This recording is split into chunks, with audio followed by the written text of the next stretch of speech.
Bismillahirrahmanirrahim. Asyhadu an la ilaha illallah wa asyhadu anna Muhammadar Rasulullah. Pemirsa yang budiman, pada kesempatan yang berbahagia ini, Anas Tahir Channel akan menyajikan sebuah sejarah Wahabi sesuai dengan asal-usul dan sejarah perkembangannya, semaksimal mungkin berdasarkan berbagai sumber dan rujukan kitab-kitab yang dapat dipertanggungjawabkan. Di antaranya adalah kitab Fitnatul Wahabiyah karya Sayyid Ahmad Zaini Dahlan, I'tiraful Jasus Al-Injizi, Pengakuan M.R. Hemper, Daulah Utsmaniyah, dan Khulasatul Kalam karya Sayyid Ahmad Zaini Dahlan. Nama aliran Wahabi ini diambil dari nama pendirinya, Muhammad bin Abdul Wahab, lahir di Najd tahun 1111 Hijriah atau 1699 Masehi. Asal mulanya dia adalah seorang pedagang yang sering berpindah dari satu negara ke negara lain. Di antaranya, negara yang pernah disinggahi adalah Baghdad, Iran, India, dan Syam. Kemudian pada tahun 1125 Hijriah atau 1713 Masehi, dia terpengaruh oleh seorang orientalis Inggris bernama M.R. Hemper yang bekerja sebagai mata-mata Inggris di Timur Tengah. Sejak itulah dia menjadi alat bagi Inggris untuk menyebarkan ajaran barunya. Inggris memang telah berhasil mendirikan sekte-sekte bahkan agama baru di tengah umat Islam seperti Ahmadiyah dan Baha'i. Bahkan Muhammad bin Abdul Wahab ini juga termasuk dalam target program kerja kaum kolonial dengan alirannya Wahabi. Mulanya Muhammad bin Abdul Wahab hidup di lingkungan Sunni, pengikut madhab Hambali. Bahkan ayahnya Syekh Abdul Wahab adalah seorang Sunni yang baik, begitu pula gurunya. Namun sejak semula ayah dan gurunya mempunyai firasat yang kurang baik tentang Muhammad bin Abdul Wahab, bahwa dia akan sesat dan menyebarkan kesesatan. Bahkan mereka menyuruh orang-orang untuk berhati-hati terhadapnya. Ternyata tidak berselang lama firasat itu benar. Setelah hal itu terbukti, ayahnya pun menentang dan memberi peringatan khusus padanya. Bahkan kakak kandungnya Sulaiman bin Abdul Wahab, ulama besar dari madhab Hambali, menulis buku tentang bantahan kepadanya dengan judul As-Sawa'iqul Ilahiyah fi Raddi 'alal Wahabiyah. Tidak ketinggalan pula salah satu gurunya dari Madinah, Syekh Muhammad bin Sulaiman Al-Kurdi Asy-Syafi'i, menulis surat berisi nasihat. Wahai Ibnu Abdul Wahab, aku nasihatimu karena Allah, tahanlah lisanmu daripada mengkafirkan kaum muslimin. Jika engkau mendengar seseorang meyakini bahwa orang yang ditawassuli bisa memberi manfaat tanpa kehendak Allah, maka ajarilah dia kebenaran dan terangkan dalilnya bahwa selain Allah tidak bisa memberi manfaat maupun mudarat. Kalau dia menentang, bolehlah dia kau anggap kafir. Tapi tidak mungkin kau mengkafirkan as-sawadul a'zam, kelompok mayoritas di antara kaum muslimin, karena engkau menjauh dari kelompok terbesar. Orang yang menjauh dari kelompok terbesar lebih dekat dengan kekafiran, sebab dia tidak mengikuti jalan muslimin. Sebagaimana diketahui bahwa madhab Ahlus Sunnah wal Jamaah sampai hari ini adalah kelompok terbesar. Allah Azza wa Jalla berfirman, dan barang siapa yang menentang Rasul sesudah jelas kebenaran baginya dan mengikuti jalan yang bukan jalan orang-orang mukmin, kami biarkan ia leluasa terhadap kesesatan yang telah dikuasainya itu. Allah biarkan mereka bergelimang dalam kesesatan, dan kami masukkan ia ke dalam jahanam, dan jahanam itu seburuk-buruk tempat kembali. Al-Quran Surah An-Nisa ayat 115. Salah satu dari ajaran Wahabi yang diyakini oleh Muhammad bin Abdul Wahab adalah mengkufurkan kaum muslimin Sunni yang mengamalkan tawassul, ziarah kubur, maulid Nabi, dan lain-lain.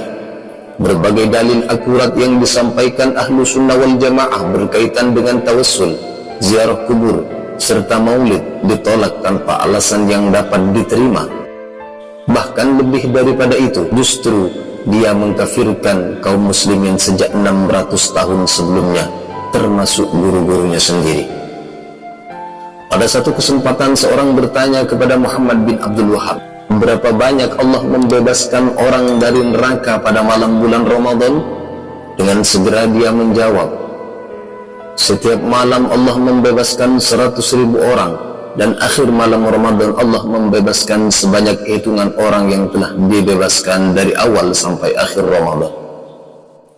Lelaki itu bertanya lagi, kalau begitu pengikutmu tidak mencapai 1% pun dari jumlah tersebut, lalu siapakah kaum muslimin jumlah terbanyak itu, sedangkan engkau membatasi bahwa hanya pengikutmu saja yang muslim?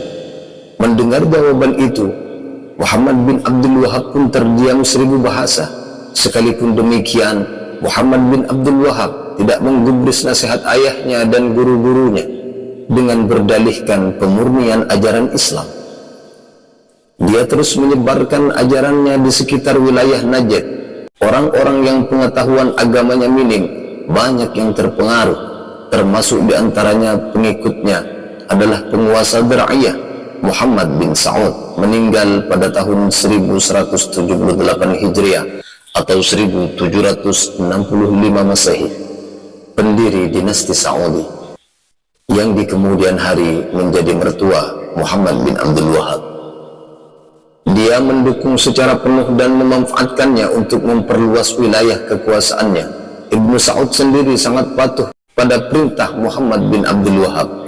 Jika dia menyuruh untuk membunuh atau merampas harta seseorang, dia segera melaksanakannya dengan keyakinan bahwa kaum muslimin telah kafir dan syirik selama 600 tahun lebih, dan membunuh orang musyrik dijamin surga, kata Muhammad bin Abdul Wahab.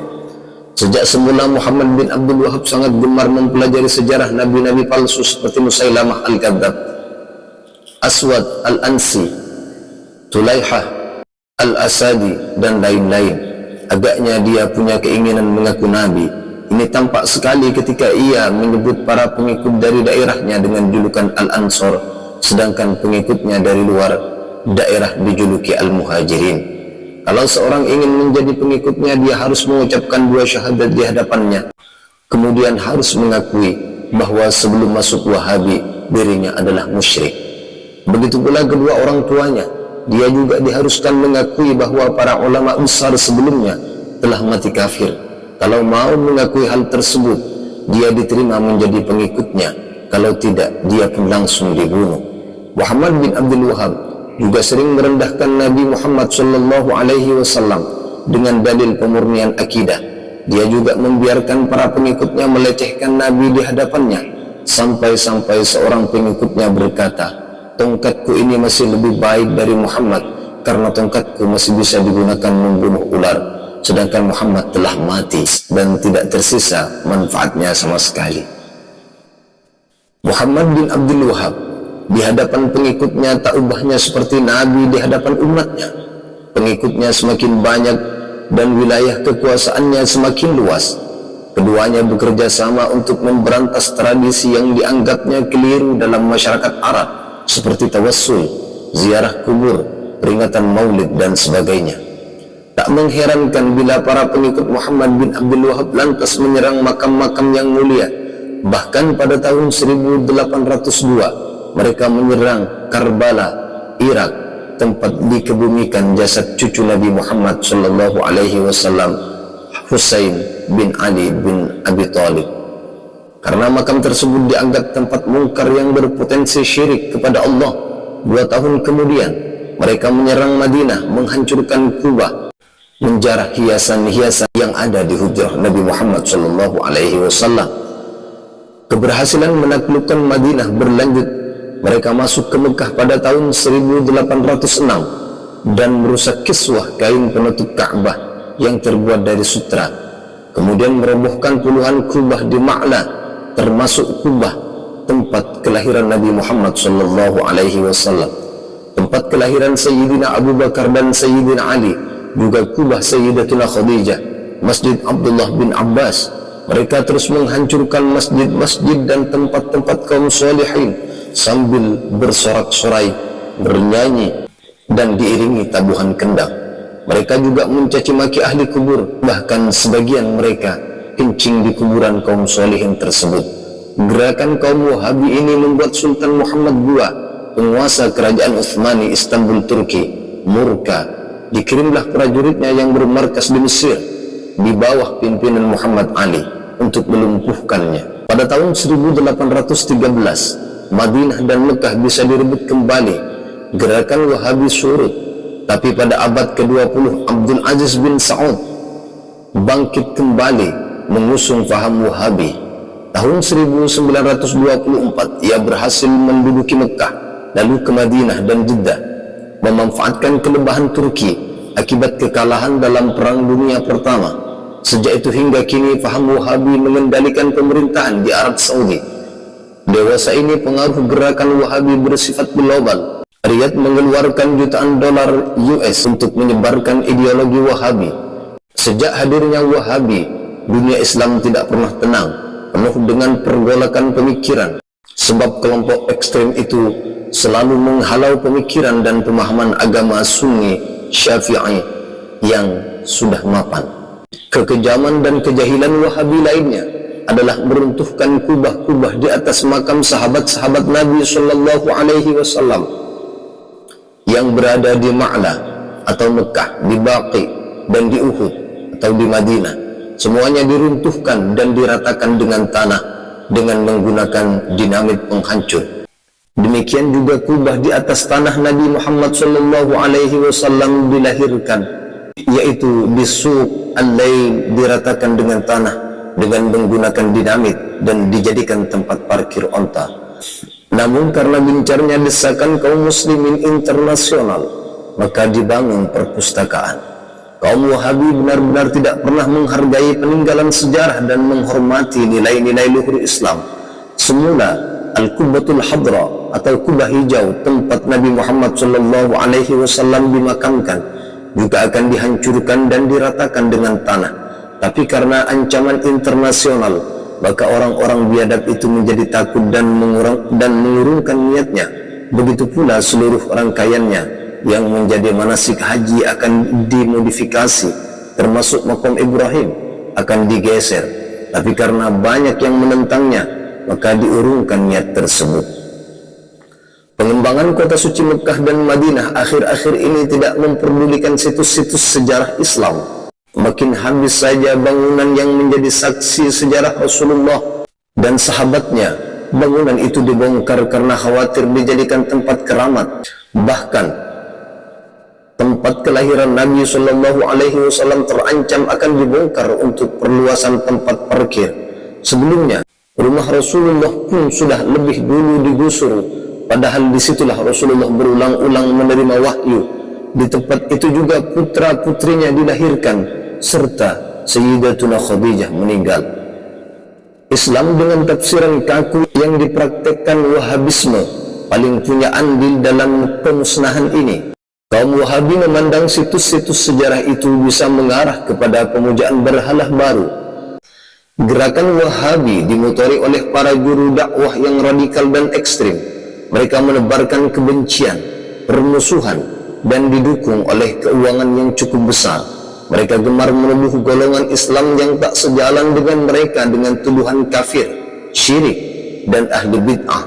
Itulah ucapan yang selalu didengungkan di setiap kesempatan. Oleh karena itu, janganlah dipercaya kalau mereka mengaku-ngaku sebagai faham yang hanya berpegang teguh pada Al-Quran dan As-Sunnah. Mereka berdalih mengikuti keteladanan kaum salaf, apalagi mengaku sebagai golongan yang selamat dan sebagainya.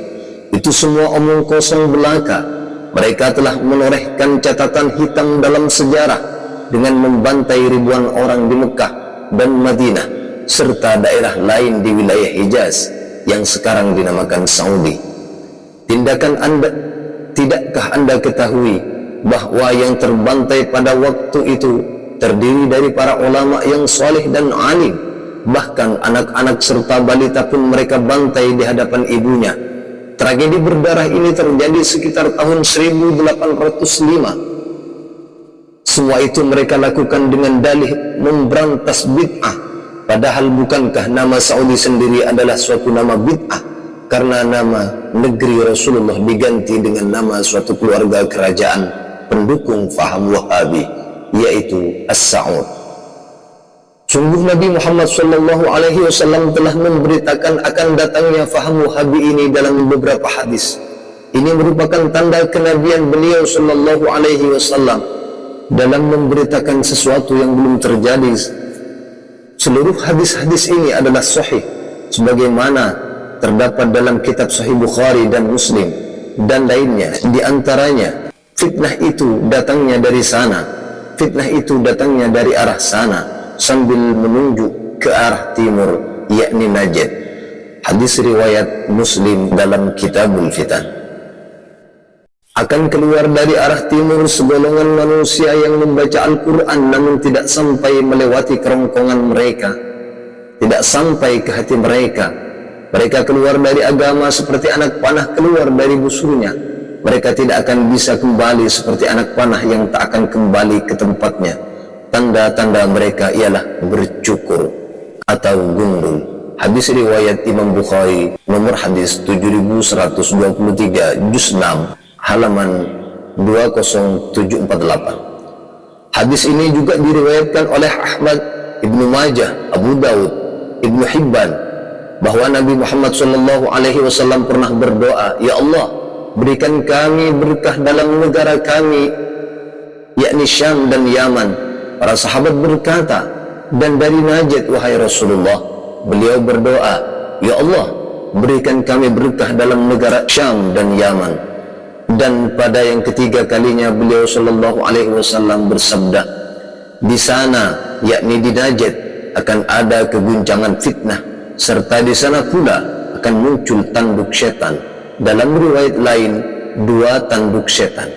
Dalam hadis-hadis tersebut jelaslah bahwa tanda-tanda mereka adalah bercukur, gundul, dan inilah merupakan nas yang jelas ditunjukkan kepada para penganut Muhammad bin Abdul Wahab, karena dia telah memerintahkan setiap pengikutnya mencukur rambut kepalanya, hingga mereka yang mengikuti tidak diperbolehkan berpaling dari majelisnya sebelum bercukur atau gundul. Hal seperti ini tidak pernah terjadi pada aliran-aliran sesat lain sebelumnya, seperti yang telah dikatakan oleh Sayyid Abdul Rahman Al-Handal. Tidak perlu kita menulis buku untuk menolak Muhammad bin Abdul Wahab, karena sudah cukup ditolak oleh hadis Rasulullah SAW sendiri yang telah menegaskan bahwa tanda-tanda mereka adalah bercukur atau gundul, karena ahli bid'ah sebelumnya tidak pernah membuat demikian. Al-Allamah Sayyid Alawi bin Ahmad bin Hasan bin Al-Qutub Abdullah Al-Haddad menyebutkan dalam kitabnya Jala'ud Dhalam sebuah hadis yang diriwayatkan oleh Abbas bin Abdul Muttalib dari Nabi Muhammad SAW akan keluar dari abad ke-12 setelah hijrah. Nanti di lembah Bani Hanifah seorang laki-laki yang tingkahnya bagaikan sapi jantan, sombong, lidahnya selalu menjilat bibirnya yang besar. Pada zaman itu banyak terjadi kekacauan. Mereka menghalalkan harta kaum muslimin, diambil untuk berdagang, dan menghalalkan daerah kaum muslimin.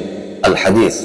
Bani Hanifah adalah kaum nabi palsu Musailamah Al-Kadzab dan Muhammad bin Sa'ud. Kemudian dalam kitab tersebut Sayyid Alawi menyebutkan bahwa orang yang tertipu ini tiada lain ialah Muhammad bin Abdul Wahab.